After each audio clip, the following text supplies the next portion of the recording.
want to begin today with a couple of verses of Scripture found in Revelation 18:4 and 5.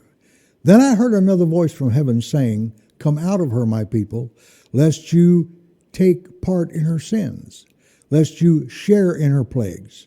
For her sins are heaped high as heaven, and God has remembered her iniquities." The poet Mantuanus, who lived from 1447 to 1516, is referenced by the Bible commentator Adam Clarke concerning this passage of Scripture. Bautista Spagnoli Mantuanus was an Italian Carmelite reformer, humanist, and poet. He made this observation of Rome, writing, "Ye who desire to live a godly life, depart. For although all things are lawful at Rome, yet to be godly is unlawful."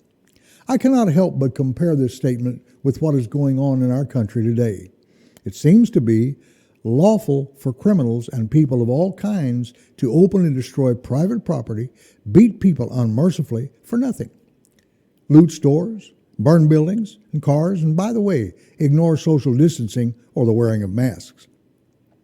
On the other hand, people who have tried to protect themselves and their property are held accountable, like the husband and wife who were simply defending their home here in Kirkwood, Missouri, and were charged with a crime by Kim Gardner, a district attorney.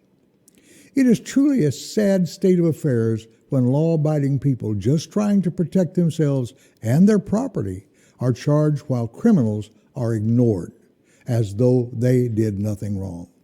The Scripture tells us that there would come a day when men would call evil good and good evil.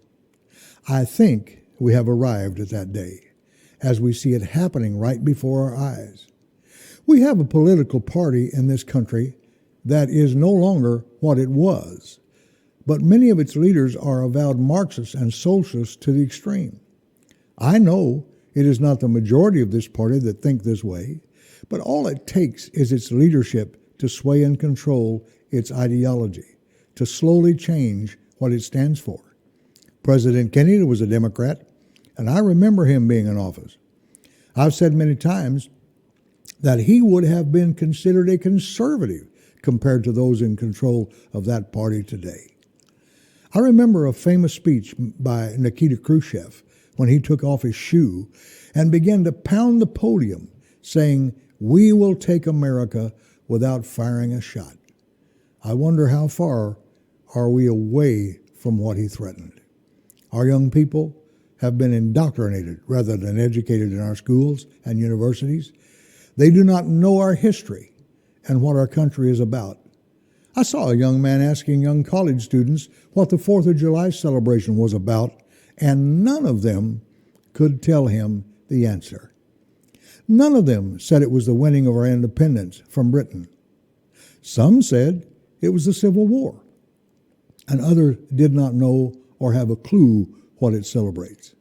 How sad a commentary is that for so-called college-educated people.